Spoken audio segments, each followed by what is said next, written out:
warahmatullahi wabarakatuh. Apa kabar Anda semua? Semoga selalu dalam keadaan sehat walafiat. Kembali berjumpa dengan saya, Herzbun Arif, dari Forum News Network. Breaking news nih, berita besar hari ini ya. Ketua Umum Partai Demokrat Agus Harimurti Yudhoyono, atau biasa dipanggil AHY, akhirnya secara resmi mengumumkan dukungan Partai Demokrat kepada mantan Gubernur DKI Jakarta Anies Baswedan untuk maju pada pemilihan presiden atau Pilpres tahun 2024. Dia pun mengajak calon mitra koalisinya untuk segera membentuk sekretariat perubahan. Saya kira ini berita besar karena selama ini yang kita tahu bahwa yang cukup alot negonya adalah dengan Demokrat. Jadi artinya kalau Demokrat sudah menyatakan dukungan, ini sudah ada dua partai yang akan mendukung Anies Baswedan, yakni Nasdem dan Partai Demokrat. Tinggal menunggu PKS, dan saya kira ini persoalan waktu saja karena PKS itu sendiri tidak terlampau alot ya negosiasinya, karena mereka sendiri pernah punya pengalaman bekerja sama dengan Anies dan pernah mendukung Anies dalam Pilgub di DKI Jakarta. Dan saya lanjutkan beritanya, ini saya kutip dari Tempo.co.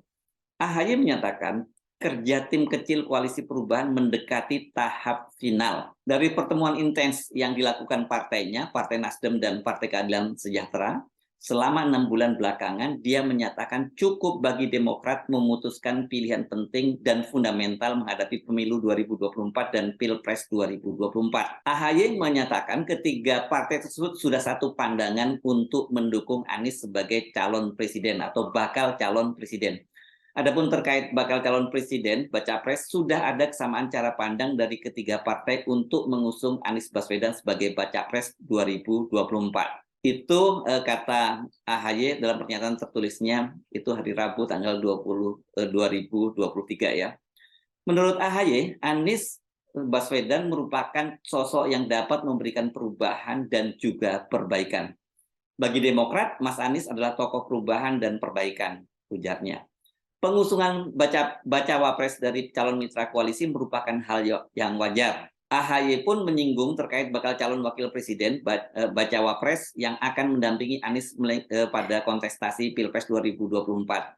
Dia menghormati pilihan Nasdem untuk menyerahkan hal itu sepenuhnya kepada Anies. Akan tetapi dia juga menilai langkah Demokrat dan PKS yang mengajukan calon juga bagian dari aspirasi. Demokrat dan PKS masing-masing memiliki aspirasi kader, utamanya sebagai baca wapres. Sebagai aspirasi selaku calon anggota koalisi itu wajar, kata AHY. Sebagai informasi, Demokrat sudah mengusung AHY sebagai bacawa pres Anies, sementara PKS mengusung Ahmad Heriawan alias Aher. Selanjutnya diskusi bakal calon wakil presiden jangan sampai menghambat terbentuknya koalisi. AHY berharap diskusi terkait bacawa pres tersebut tidak menghambat pembentukan koalisi, sebab rasional saja, kata AHY, keputusan bakal Capres dan Cawapres merupakan keputusan bersama, apalagi asas koalisi ini kesetaraan. Jangan sampai faktor penentuan bacawa pres ini justru menjadi hal yang menghambat bagi terbentuknya koalisi perubahan. Untuk itu, Demokrat akan mengajak PKS agar menyerahkan keputusan bacawa pres kepada baca pres yang kita usung. Dengan demikian, tiga partai memiliki kesetaraan yang sama dalam koalisi, papar AHY. Nah, ini artinya mereka sepakat akan menyerahkan, bukan mereka ya, Demokrat sepakat dengan Nasdem bahwa ini diserahkan pemilihan cawapresnya kepada Anies Baswedan. Karena itu AHY mengajak calon mitra koalisi PKS dan Nasdem untuk segera membentuk sekretariat perubahan. Menurut dia, keberadaan sekretariat perubahan jadi bukti keseriusan dan komitmen Partai Demokrat untuk mewujudkan koalisi perubahan. AHY menegaskan jika koalisi yang terbentuk antara Demokrat, PKS, dan Nasdem ada tujuannya, bukan untuk politik transnasional dan pragmatisme. Dia menjelaskan terbentuknya koalisi perubahan juga bertujuan menyongsong perubahan sebagaimana yang diinginkan oleh bangsa. Koalisi Demokrat, PKS, dan Nasdem dipersatukan oleh visi dan semangat yang sama, senasib dan seperjuangan untuk mengemban amanah rakyat yang menginginkan perubahan dan perbaikan pada kehidupan bermasyarakat, berbangsa, dan bernegara. Partai Demokrat, Nasdem, dan PKS memang kerap disebut merupakan tiga partai politik yang akan mengusung Anies Baswedan pada Pilpres 2024. Gabungan kursi ketiga partai ini di DPR telah memenuhi syarat ambang batas pencalonan presiden atau presidensial threshold. Ini saya kira ini luar biasa. Ini perkembangan terbaru. Ini merupakan breakthrough setelah selama beberapa pekan terakhir ini di pembicaraan mengenai koalisi ini seperti menemui bukan menemui jalan buntu tapi alot ya, tarik menariknya alot, dan ini tadinya diduga berkaitan tentu saja sikap dari Demokrat yang menginginkan agar AHY itu sebagai calon wakil presiden dari Anies Baswedan. Sementara kalau PKS itu relatif meskipun mengajukan nama Ahmad Heriawan, mereka bisa menerima siapapun calon yang nantinya akan dipilih oleh Anies Baswedan sebagai cawapresnya. Nah, kalau sekarang kemudian AHY sudah menyerahkan ini dan mengajak PKS untuk segera bergabung dan menyerahkan ini kepada Anies Baswedan, saya kira ya persoalannya sudah selesai. Tinggal kita tunggu saja keputusan dari Anies Baswedan siapa yang akan dipilih. Saya sangat mungkin juga mungkin saja ini keputusan dari Agus Harimurti ini ada kaitannya, mungkin mereka sudah berkomunikasi dengan Anies Baswedan dan mungkin menyepakati untuk menunjuk Agus Harimurti sebagai calon wakil presidennya. Beberapa pekan lalu saya bertemu dengan lingkaran tim inti dari Anies Baswedan dan kemungkinan mereka juga menyatakan kemungkinan besar ini Agus Harimurti yang akan menjadi pasangan dari Anies Baswedan. Tapi kita tunggu bagaimana. Tapi yang jelas bahwa dengan keputusan Demokrat ini kelihatannya tinggal selangkah lagi saja partai ini, koalisi perubahan ini terbentuk, dan seperti yang diinginkan oleh Agus Harimurti untuk segera membentuk sekretariat bersama.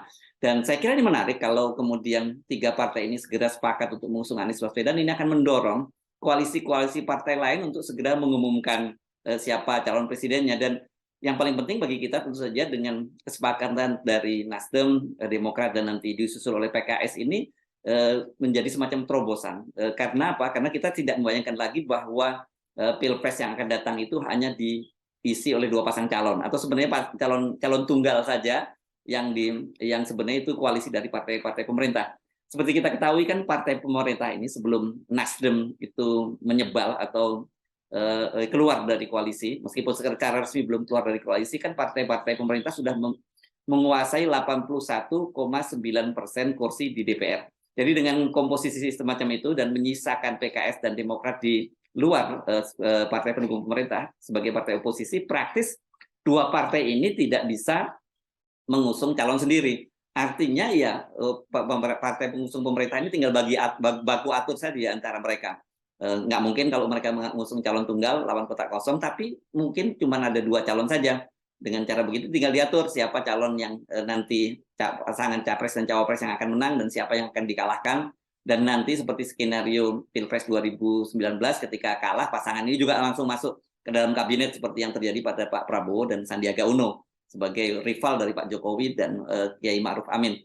Nah, kalau karena kemudian ternyata Nasdem ini keluar, makanya kemudian bisa terbentuk dengan adanya Nasdem, maka Demokrat dan PKS bisa mengusung calon presiden sendiri, yakni Anies Baswedan. Nah, saya kira dengan cara begini, partai pemerintah pasti juga tidak mungkin lagi dikonsolidasikan hanya untuk memilih 1 pasang calon saja. Mereka, saya menduga ini minimal ini akan muncul 2 pasang calon, atau bisa jadi sampai 3 calon lagi. Jadi artinya ada 4 pasang calon. Kita bisa membayangkan bahwa Pilpres 2024 nanti setidaknya akan ada 3 pasang calon, dan paling banyak tentu saja 4 pasang calon. Potensi yang terdekat tentu saja yang kita tahu akan segera mungkin karena dipicu oleh keputusan Demokrat untuk segera mendeklarasikan Anies Baswedan, sangat mungkin Gerindra dan PKB yang sekarang sudah membuat sekretariat bersama juga akan segera menentukan siapa yang akan jadi calon presiden dan calon wakil presidennya. Karena sampai sekarang meskipun sudah membentuk sekretariat bersama, kan mereka belum sepakat, belum sampai pada keputusan mengumumkan siapa nama calon presiden dan calon wakil presidennya. Kalau calon presidennya sudah jelas pasti itu Pak Prabowo, sementara apakah calon wakil presidennya Caimin atau yang lainnya, itu yang sedang alot di antara 2 koalisi ini. Sementara koalisi yang lain, yaitu Koalisi Indonesia Bersatu yang terdiri dari Golkar, P3 dan PAN, itu sampai sekarang juga belum sepakat siapa yang akan diusung menjadi calon presidennya. PAN dan P3 itu sudah sepakat akan mengusung Ganjar Pranowo sebagai calon presidennya. Tetapi Golkar tetap bersikeras menginginkan agar Airlangga Hartarto. Ya, jadi belum deal juga. Apakah kemudian dengan cara seperti ini nanti Pak Jokowi akan bergegas untuk mendorong agar KIB, Koalisi Indonesia Bersatu, itu segera mengumumkan capresnya? Karena kita ingat ya pada waktu hari ulang tahun puncak puncak hari ulang tahun Golkar yang ke-58 kan Pak Jokowi sudah menyindir-nyindir agar segera mengumumkan capresnya, jangan cuma rangkul-rangkulan saja. Dan yang berikutnya tentu saja adalah PDIP, karena PDIP ini meskipun dia sendirian secara perolehan kursi di DPR, mereka juga sudah bisa mengusung calon presiden sendiri. Tapi rasanya saya membayangkan agak terlampau riskan bagi PDI kalau dia mencalonkan punya calon presiden sendirian, tidak didukung oleh partai lain. Karena kita tahu kan elektabilitas dari PDIP sendiri itu kalau secara elektabilitas suara total suaranya itu tidak sampai 20%, hanya 19%, sekian. Jadi, apalagi kalau kemudian dia tidak punya figur calon presiden yang punya popularitas dan elektabilitas yang bisa menandingi Anies Baswedan. Jadi keputusan Demokrat ini saya kira tidak hanya merupakan terobosan bagi ketiga partai dan Anies Baswedan, tapi ini juga terobosan yang menarik untuk Pilpres 2024 karena kita akan punya banyak sekali pilihan-pilihan calon presiden, pasangan calon presiden dan calon wakil presiden. Saya Sunarif, sampai jumpa lagi. Assalamualaikum warahmatullahi wabarakatuh.